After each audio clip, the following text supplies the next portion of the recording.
नमस्कार दोस्तों, साहित्य हमारे देश का मैं आप सभी का एक बार फिर स्वागत करती हूँ। आज जो कहानी मैं आपके लिए लेके आई हूँ, कहानी का नाम है सत्याग्रह। कहानी प्रसिद्ध रचनाकार, कहानीकार, उपन्यासकार मुंशी प्रेमचंद द्वारा रचित है। तो आइए सुनते हैं कहानी सत्याग्रह।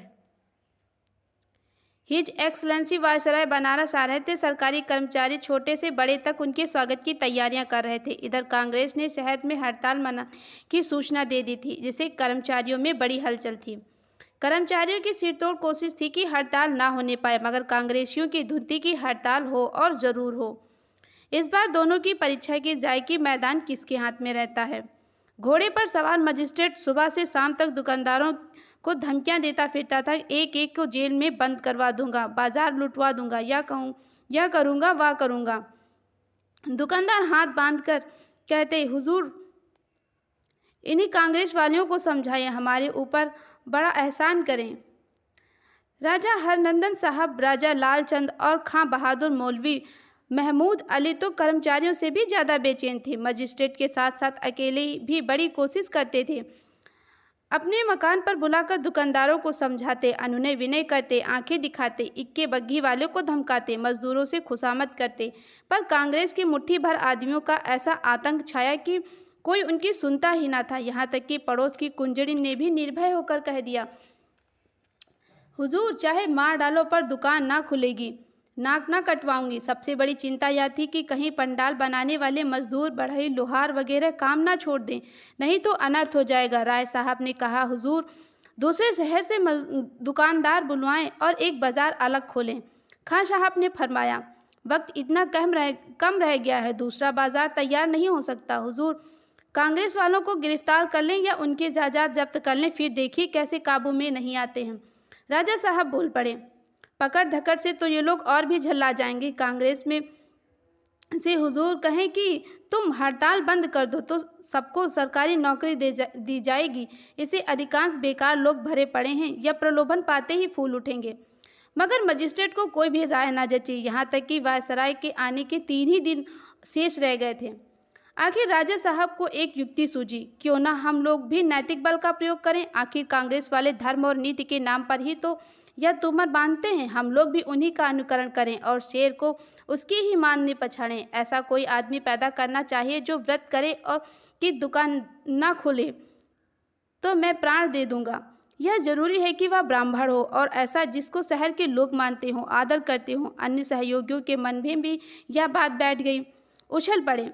राय साहब ने कहा, बस अब पड़ाव मार लिया। अच्छा, ऐसा कौन सा पंडित है? पंडित गदाधर शर्मा। राजा साहब बोले, नहीं, उसे कौन मानता है, खाली समाचार पत्रों में लिखा करता है, शहर के लोग उसे क्या जाने। राय साहब ने कहा, दमड़ी ओझा तो है इस ढंग का? राजा साहब बोले, नहीं, कॉलेज के विद्यार्थियों के सिवा उसे और कोई नहीं जानता है। राय साहब ने कहा, पंडित मोटाराम शास्त्री। राजा साहब बोले, बस बस, आपने खूब सोचा। बेशक वह इस ढंग का है, उसी को बुलाना चाहिए। विद्वान है, धर्म कर्म से रहता है, चतुर भी है। वह अगर हाथ में आ जाए तो फिर बाजी हमारी। राय साहब ने तुरंत ही पंडित मोतीराम के घर में संदेश भिजवा दिया। उस समय शास्त्री जी पूजा कर रहे थे। यह पैगाम सुनते ही जल्दी से पूजा समाप्त की और चले। राजा साहब के ने बुलाया है। धन्य भाग। धर्म पत्नी से बोले, आज चंद्रमा कुछ बली मालूम होते हैं, कपड़े लाओ, देखो क्यों बुलवाया है। स्त्री ने कहा, भोजन तैयार है, करते जाओ, न जाने कब लौटने का अवसर मिले। किंतु शास्त्री जी ने आदमी को इतनी देर खड़ा रखना उचित न समझा। जाड़े के दिन थे।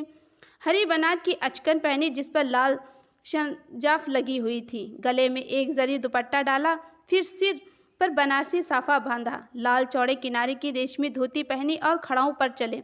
उनके मुख पर ब्रह्म तेज टपकता था। दूर से ही मालूम होता था कि कोई महात्मा आ रहे हैं। रास्ते में जो मिलता सिर झुकाता। कितने ही दुकानदारों ने खड़े होकर पैलगी की। आज काशी का नाम उन्हीं की बदौलत चला आ रहा था, नहीं तो कौन रह गया था। कितना नम्र स्वभाव है, बालकों से हंसकर बातें करते हैं। इस ठाट से पंडित जी ने राजा साहब के मकान पर पहुंचे। तीनों मंत्रियों ने खड़े होकर उनका सम्मान किया। खां बहादुर बोले, कहिए पंडित जी, मिजाज तो अच्छे हैं।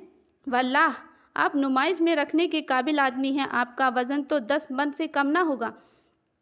राय साहब बोले, 1 मन इल्म के लिए 10 मन अक्ल होनी चाहिए। उसी कायदे से 1 मन अक्ल के लिए 10 मन का जिस्म भी जरूरी है, नहीं तो इसका बोझ कौन उठाएगा। राजा साहब बोले, आप लोग इनका मतलब नहीं समझ सकते। बुद्धि एक प्रकार का नज़ला है, जब दिमाग में नहीं समाती तो जिस्म में आ जाती है। खां साहब बोले, मैंने तो बुजुर्गों की ज़ुबानी सुना है कि मोटे आदमी अक्ल के दुश्मन होते हैं। राय साहब ने फिर जवाब दिया, आपका हिसाब कमज़ोर था, वरना आपकी समझ में इतनी बात तो ज़रूर ही आ जाती। जब अक्ल और जिस्म में 1 से 10 की निस्बत हो तो जितना ही मोटा आदमी होगा उतनी ही अकल का वजन भी और ज़्यादा होगा।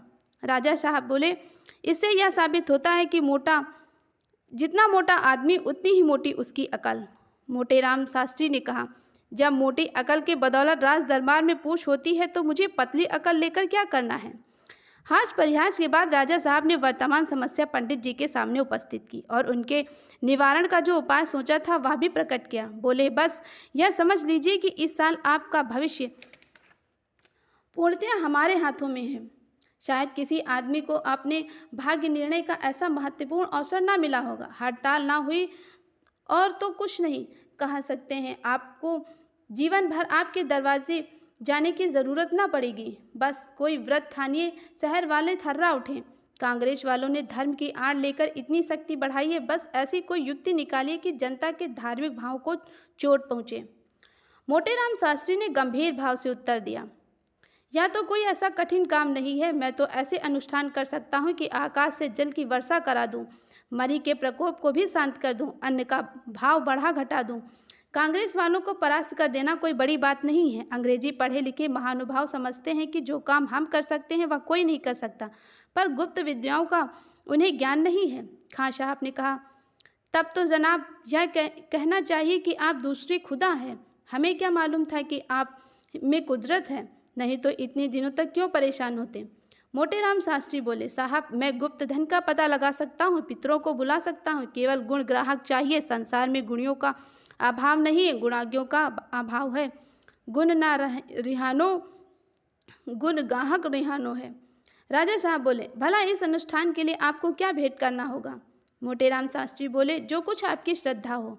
राजा साहब ने कहा, कुछ बतला सकते हो कि कौन सा अनुष्ठान होगा। शास्त्री भी बोले, अनशन व्रत के साथ मंत्रों का जप करना होगा। सारे शहर में हलचल ना मचा दो तो मोटेराम शास्त्री नाम नहीं। राजा साहब बोले, तो फिर कब से। मोटेराम शास्त्री बोले, आज ही से हो सकता है। हाँ, पहले देवताओं के आवाहन के लिए निमित्त थोड़े रुपए दिला दीजिए। रुपए की कमी ही क्या थी। पंडित जी को रुपए मिल गए और वह खुशी खुशी घर आए। धर्म पत्नी को सारा समाचार कह सुनाया।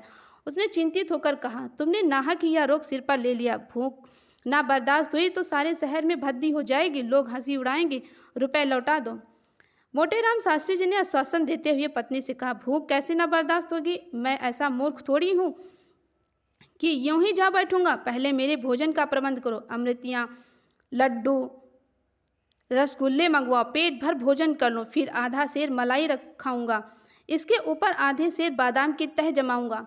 बची खुची कसर मलाई वाले दही से पूरी कर दूंगा। फिर देखूंगा भूख क्यों कर पास फटकती है। 3 दिन तक तो सांस ही ना ली जाएगी, भूख की कौन चलावे। इतने में तो सारे शहर में खलबली मच जाएगी। भाग्य सूर्य उदय हो जाएगा। इस समय आगा पीछा करने से पछताना पड़ेगा। बाजार ना बंद हुआ तो समझ लो माला माल हो जाऊंगा, नहीं तो गांठ से क्या जाता है। 100 रुपये तो हाथ में लग ही गए हैं। इधर तो भोजन का प्रबंध हुआ, उधर पंडित मोटेराम ने ड्योढ़ी पिटवा दी। संध्या समय टाउन हॉल के मैदान में पंडित मोटेराम शास्त्री देश की राजनीतिक समस्याओं पर व्याख्यान देंगे। लोग अवश्य आएँ। पंडित जी सदैव राजनीतिक विषयों से अलग रहते थे। आज वह इस विषय पर कुछ बोलेंगे, सुनना चाहिए। लोगों की उत्सुकता बढ़ गई। पंडित जी का शहर में बड़ा मान सम्मान था। नियत समय तक कई हजार आदमियों की भीड़ लग गई। पंडित जी घर में अच्छी तरह तैयार होकर पहुंचे। पेट इतना भरा था कि चलना कठिन था। ज्यों ही वह वहां पहुंचे, दर्शकों ने खड़े होकर उन्हें साष्टांग दंडवत प्रणाम किया। पंडित शास्त्री बोले, नगरवासियों, व्यापारियों, सेठों और महाजनों, मैंने सुना है कि तुम लोगों ने कांग्रेस वालों के कहने पर आकर बड़े लाट साहब के शुभागमन के अवसर पर हड़ताल करने का निश्चय किया है। वह चाहे तो तुम लोगों को तोप के मुंह से उड़वा दें, सारे शहर को खुदवा डालें। राजा हैं, हंसी ठट्ठा नहीं। लाट साहब चाहें तो आज रेल बंद कर दें, डाक बंद कर दें, माल का आना जाना बंद कर दें। तब बताओ क्या करोगे। वह चाहे तो आज सारे शहर वालों को जेल में डलवा दें। बताओ क्या करोगे। तुम उनसे भागकर कहाँ जा सकते हो, है कोई ठिकाना।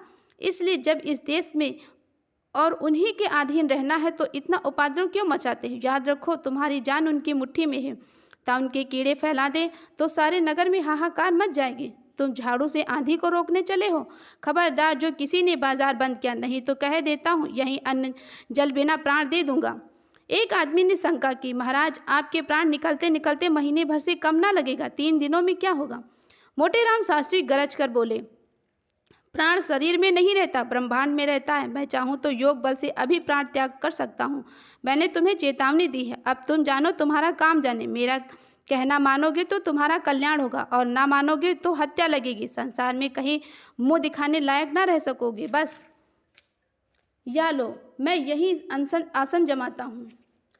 शहर में यह समाचार फैला तो लोगों के होश उड़ गए। अधिकारियों की इस नई चाल से उन्हें हतबुद्ध सा कर दिया था। कांग्रेस के कर्मचारी तो अब भी कहते थे कि यह सब पाखंड है। राजभक्तों ने पंडितों को कुछ दे दिलाकर यह स्वांग खड़ा किया है। जब और कोई बस न चला, फौज, पुलिस, कानून सभी युक्तियों से हार गए तो यह नई माया रची है। यह और कुछ नहीं, राजनीति का दिवाला है। नहीं, पंडित जी ऐसे कहाँ के देशभक्त थे जो देश की दशा से दुखी होकर व्रत ठानते? उन्हें भूखे मरने दो, 2 दिन में ही बोल जाएंगे। इस नई चाल की जड़ अभी से काट देनी चाहिए। कहीं यह चाल फसल बन गई तो समझ लो अधिकारियों के हाथ पर नए अस्त्र लग जाएंगे। वह सदैव इसका प्रयोग करेंगे। जनता इतनी समझदार तो है नहीं कि इन समस्याओं को, इन रहस्यों को समझे। गीदड़ भपकियों में आ जाएगी। लेकिन नगर के बनिए महाजन तो प्रायः धर्म भीरू होते हैं। ऐसे घबरा गए कि उन पर इन बातों का कुछ असर ही ना होता था। वे कहते, धर्म के मामले में तो हम आप लोगों का नेतृत्व नहीं स्वीकार कर सकते। जब एक विद्वान, कुलीन, धर्मनिष्ठ ब्राह्मण हमारे ऊपर अन्न जल त्याग कर रहा है, तब हम क्यों कर भोजन करके टांगे फैला कर सोएं? कहीं मर गए तो भगवान के सामने हम क्या जवाब देंगे? सारांश यह था कि कांग्रेस वालों की एक भी ना चली। व्यापारियों का एक डेपुटेशन रात 9 बजे पंडित जी की सेवा में उपस्थित हुआ। पंडित जी आज भोजन तो खूब डटकर किए थे, लेकिन डटकर भोजन करना उनके लिए कोई असाधारण बात भी ना थी। महीने में प्रायः 20 दिन वह अवश्य न्योता पाते थे और निमंत्रण में डटकर भोजन करना उनका स्वाभाविक बात ही थी। पंडित जी की जठर अग्नि ऐसी परीक्षाओं में उत्तीर्ण ही रहती थी। अतएव इस समय भोजन का समय आ जाने से उनकी नीयत कुछ डावाडोल हो रही थी। यह बात नहीं कि वह भूख से व्याकुल थे, लेकिन भूख का समय आ जाने पर अगर पेट अफरा हुआ हो तो भी अजीर्ण ना हो गया हो तो मन में एक प्रकार के भोजन की चाह होने ही लगती है। शास्त्री जी की इस समय यही दशा हो रही थी। जी चाहता था किसी खोचे वाले को पुकार कर कुछ ले ले, किंतु अधिकारियों ने उनके शरीर रक्षा के लिए वहां कई सिपाहियों को तैनात कर दिया था। वे सब हटने का नाम ही ना लेते थे। पंडित जी की विशाल बुद्धि इस समय यही समस्या का हल कर रही थी कि इन यमदूतों को कैसे टालूं। खामखा इन पाजियों को यहाँ खड़ा कर दिया गया है। मैं कोई कैदी थोड़ी हूँ कि यहाँ से भाग जाऊँगा। अधिकारियों ने शायद यह अवस्था इसलिए कर रखी थी कि कांग्रेस वाले जबरदस्ती पंडित जी को यहाँ से भगाने की चेष्टा न करें। कौन जाने वे क्या चाल चलें। ऐसे अनुचित और अपमानजनक व्यवहार से पंडित जी की रक्षा करना भी तो अधिकारियों का कर्तव्य था। वह अभी इस चिंता में थे कि व्यापारियों का एक डिप्यूटेशन और आ पहुंचा। पंडित जी कूनियों के बल लेटे थे, संभल बैठे। नेताओं ने उनके चरण छूकर कहा, महाराज, हमारे ऊपर आपने क्यों यह कोप किया है? आपकी जो आज्ञा है वह हमारे लिए सिरोधार है। आप उठिए, अन्न जल ग्रहण कीजिए। हमें नहीं मालूम था कि आप सचमुच यह व्रत ठानने वाले हैं, नहीं तो हम पहले से ही आपसे विनती करते। आप कृपा कीजिए, 10 बजने का समय है, हम आपका वचन कभी न टालेंगे। मोटेराम शास्त्री जी बोले, ये कांग्रेस वाले तुम्हें मटिया मेट करके छोड़ेंगे। आप तो डूबते ही हैं, तुम्हें भी अपने साथ ही डूबेंगे। बाजार बंद रहेगा तो इससे तुम्हारा ही टोटा होगा, नुकसान होगा। सरकार को क्या, तुम नौकरी छोड़ दोगे तो आप भूखे मरोगे। सरकार को क्या, तुम जेल जाओगे, आप चक्की पीसोगे। सरकार को इससे क्या? ना जाने इन सबको क्या सनक सवार हो गई है कि अपनी नाक कटाकर दूसरों का असगुन मानते हैं। तुम इन कुपंथियों के कहने पर ना आओ। क्यों दुकानें खुली रखोगे? सेठ जी बोले, महाराज, जब तक सरकार शहर भर के आदमियों की पंचायत ना हो जाए तब तक हम इसका बीमा कैसे ले सकते हैं? कांग्रेस वालों ने कहीं लूट मचवा दी तो कौन हमारी मदद करेगा? आप उठिए, भोजन पाइए। हम कल पंचायत करके आपकी सेवा में जैसा कुछ हाल होगा वैसा क्या सुनाएंगे। मोटेराम शास्त्री जी ने कहा, तो फिर पंचायत करके आना। डेपुटेशन जब निराश होकर लौटने लगे तब पंडित जी ने कहा, किसी के पास सूंघनी तो नहीं है? एक महाशय ने डिबिया निकाल कर दे दी। लोगों के जाने के बाद मोटेराम शास्त्री ने पुलिस वालों से पूछा, तुम यहाँ क्यों खड़े हो? सिपाहियों ने कहा, साहब का हुक्म है, क्या करें? शास्त्री जी बोले, यहाँ से चले जाओ। सिपाही बोला, आपके कहने से चले जाएं, कल नौकरी छूट जाएगी तो आप खाना खाने को दोगे? शास्त्री जी बोले, हम कहते हैं चले जाओ, नहीं तो हम यहाँ से चले जाएंगे। हम कोई कैदी नहीं हैं जो तुम घेरे खड़े हो। सिपाही बोला, चले क्यों जाइएगा, मजाल है। मोटेराम शास्त्री बोले, मजाल क्यों नहीं बे, कोई जुर्म किया है? सिपाही बोला, अच्छा जाओ तो देखें। पंडित जी ब्रह्म तेज में आकर उठे और सिपाही को इतनी जोर से धक्का दिया कि वह कई कदम पीछे जा गिरा। दूसरे सिपाही की हिम्मत छूट गई। पंडित जी को उन सब ने थुल समझ लिया था। पराक्रम देखा तो चुपके से सरक गए। मोटेराम शास्त्री अब लगे इधर उधर नजरें दौड़ाने कि कोई खोचे वाला नजर आ जाए तो उससे कुछ ले लूं, किंतु ध्यान आया कि कहीं उसने किसी से कह दिया तो लोग तालियां बजाने लगेंगे। नहीं तो ऐसी चतुराई से काम करना चाहिए कि किसी को कानों कान खबर ही ना हो। ऐसे ही संकटों में तो बुद्धि बल का परिचय मिलता है। एक क्षण में उन्होंने इस कठिन प्रश्न का हल कर ही लिया। देवयोग से उसी समय एक खोचे वाला आता दिखाई पड़ा। 11 बज चुके थे, चारों तरफ सन्नाटा छाया हुआ था। पंडित जी ने बुलाया, खोचे वाले, ओ खोचे वाले। खोचा वाला आया, कहिए क्या दूं, भूख लग गई ना। अन्न जल छोड़ना साधुओं का काम नहीं, साधुओं का काम है, हमारा आपका नहीं। मोटेराम शास्त्री बोले, अबे क्या कहता है, यहाँ क्या किसी साधु से कम है? चाहे तो महीनों ऐसे पड़े रहे भूखे प्यासे। तुझे तो केवल इसलिए बुलाया है कि जरा अपनी कुप्पी मुझे दे, देखूं तो वहाँ क्या रेंग रहा है। मुझे भय होता है कि कहीं सांप ना हो। खोचे वाले ने कुप्पी उतार कर दी। पंडित जी उसे लेकर इधर उधर जमीन में कुछ खोजने लगे। इतने में कुप्पी उनके हाथ से छूटकर गिर पड़ी और बुझ गई। सारा तेल बह गया। पंडित जी ने उसे एक ठोकर और लगाई कि बचा खुचा तेल भी बह जाए। खोचे वाला बोला, महाराज इसमें तो जरा भी तेल नहीं बचा। अब तक 4 पैसे का सौदा बेचता, आपने यहाँ खटराक बढ़ा दिया। मोटेराम शास्त्री बोले, भैया हाथ ही तो था, छूट कर गिर गई, तो अब क्या हाथ कटवा डालूं? यह लो पैसे, जाकर कहीं से तेल भरा लाओ। खोचे वाला बोला, पैसे लेकर?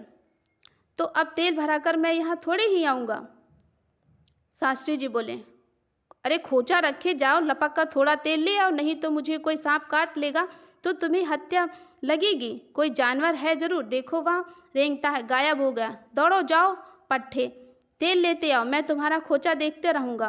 डरते हो तो अपने रुपए पैसे लेते जाओ। खोचा वाला बड़ा धर्म संकट में पड़ गया। खोचे से पैसे निकालता तो भय था कि पंडित जी अपने दिल में बुरा ना माने, सोचे को मुझे बेईमान समझ रहा है। छोड़ कर जाता हूँ तो कौन जाने इनकी नीयत कैसी है। किसी की नीयत सदा ठीक नहीं रहती, अतः उसने यही निश्चय किया कि खोचा यहीं पर छोड़ दूँ, जो कुछ तकदीर में होगा वही होगा। वह इधर बाजार की तरफ चला। उधर पंडित जी ने खोचे पर निगाह दौड़ाई तो बहुत हताश हुए। मिठाई बहुत कम ही बची थी, 5-6 चीज़ें थी, मगर किसी में 2 अदद से ज़्यादा निकलने की गुंजाइश न थी। भांडा फूट जाने का भी खटका था। पंडित जी ने सोचा कि इतने में क्या होगा, केवल क्षुधा और प्रबल हो जाएगी। वह अपनी जगह पर जा बैठे, लेकिन दम भर के बाद ही प्यास ने फिर जोर किया। सोचा कुछ तो ढारस हो ही जाएगा। आहार कितना ही सूक्ष्म फिर है तो आहार ही। उसने मिठाई निकाली और पहला लड्डू मुंह में रखा ही था कि देखा खोचा वाला तेल की कुप्पी जलाए कदम बढ़ाता चला आ रहा है। उसके पहुंचने से पहले मिठाई का समाप्त हो जाना अनिवार्य था। एक साथ 2 चीज़ें मुंह में रखी, अभी चुबला भी नहीं पाए थे कि निशाचर 10 कदम और आगे बढ़ाया। एक साथ 4 चीज़ें मुंह में डाली, अधकुचली ही निकल गए। अभी 6 अदद और थी और खोचे वाला फाटक तक आ पहुंचा था। सारी मिठाई मुंह में डाल ली। अब ना चबाते बनता और ना ही उगलते। वह शैतान मोटर कार की तरह कुप्पी चमकाता हुआ चला ही आ रहा था। जब वह बिल्कुल सामने आ गया तो पंडित जी ने जल्दी से सारी मिठाई निगल ली। मगर आखिर आदमी ही तो थे, कोई मगर तो नहीं। आंखों में पानी भराए, गला फंस गया, शरीर में रोमांच हो गया, जोर से खांसने लगे। खोचे वाले ने तेल की कुप्पी बढ़ाते हुए कहा, या लीजिए, देख लीजिए। चले तो हैं आप उपवास करने, पर प्राणों का इतना डर है। आपको क्या चिंता, प्राण निकल भी जाए तो सरकार बाल बच्चों की परवस्ती करेगी ना। पंडित जी को क्रोध तो ऐसा आया कि इस पाजी को खरी खोटी सुनाऊं, लेकिन गले से आवाज़ ना निकली। कुप्पी चुपके से ले ली और झूठ मूठ इधर उधर देखकर लौटा दी। खोचा वाला बोला, आपको क्या पड़ी है जो चले हैं सरकार का पक्ष रखने। कहीं कल दिन भर पंचायत होगी तो रात तक कुछ तय होगा, तक सो आपकी आंखों से तितलियां उड़ने लगेंगी। यह कहकर वह चला गया और पंडित जी थोड़ी देर तक खांसने के बाद सो रहे। दूसरे दिन सवेरे से ही व्यापारियों ने मिसकॉटेज करनी तैयार शुरू करी। इधर कांग्रेस वालों में भी हलचल थी। अमन सभा के अधिकारियों ने भी कान खड़े किए थे। यह तो इन भोले भाले बनियों को धमकाने की अच्छी तरकीब हाथ आई है। पंडित समाज ने अलग ही एक सभा की और उसमें यह निश्चय किया कि पंडित मोतीराम शास्त्री राजनीति मामलों से में पढ़ने का कोई अधिकार नहीं, हमारा राजनीति से कोई संबंध नहीं है। गरज सारा दिन उसी वाद विवाद में कट गया और किसी ने पंडित जी की खबर तक ना दी। लोग खुल्लम खुल्ला कहते थे कि पंडित जी ने 1000 रुपये सरकार से लेकर यह अनुष्ठान किया है। बेचारे पंडित जी ने रात तो लोट पोट कर काटी, पर उठे तो शरीर मुर्दा सा जान पड़ रहा था। खड़े होते तो आंखें तिलमिलाने लगती, सिर में चक्कर आने लगते, पेट में जैसे कोई बैठा हुआ कुरेद रहा हो। सड़क की तरफ आंखें लगी हुई थी, लोग मनाने तो नहीं आ रहे। संध्या उपासना का समय उसी प्रतीक्षा में गया। इस समय पूजन के पश्चात नित्य नाश्ता किया करते थे। आज अभी तक मुंह में एक पानी भी ना गया, न जाने वह शुभ घड़ी कब आएगी। फिर पंडिताइन पर बड़ा क्रोध आने लगा। आप तो रात को भरपेट खाकर सोई होंगी, इस वक्त भी जलपान कर चुकी होंगी, पर इधर भूल कर भी न झांका गया कि मरे हैं या जिंदा हैं। कुछ बात करने के बहाने ही क्या थोड़ा सा मोहन भोग बनाकर ना ला सकती थी? पर किसे इतनी चिंता है? रुपए लेकर रख लिए हैं, फिर जो कुछ मिलेगा वह भी रख लेगी। मुझे अच्छा उल्लू बनाया है। किस्सा कोतवाल पंडित जी दिन भर इंतजार किया, पर कोई मनाने वाला नजर ही ना आया। लोगों के दिल में यह जो संदेह पैदा हुआ कि पंडित जी को कुछ ले देकर यह स्वांग रचा है, स्वार्थ के वशीभूत होकर यह पाखंड खड़ा किया है, वही उनको मनाने में बाधक होता है। रात को 9 बज गए थे। शेठ भोंदूलाल ने, जो व्यापारी समाज के नेता थे, निश्चयात्मक भाव से कहा, मान लिया पंडित जी ने स्वार्थवशी या अनुष्ठान किया, पर इससे यह कष्ट तो कम नहीं हो सकता जो अन्न जल के बिना प्राणी मात्र को होता। यह धर्म विरुद्ध है कि एक ब्राह्मण हमारे ऊपर दाना पानी त्याग कर दे और हम पेट भर भर कर चैन की नींद सोएं। मगर अगर उन्होंने धर्म के विरुद्ध आचरण किया है तो उसका दंड उन्हें भोगना पड़ेगा। हम क्यों अपने कर्तव्यों से मुंह फेरें?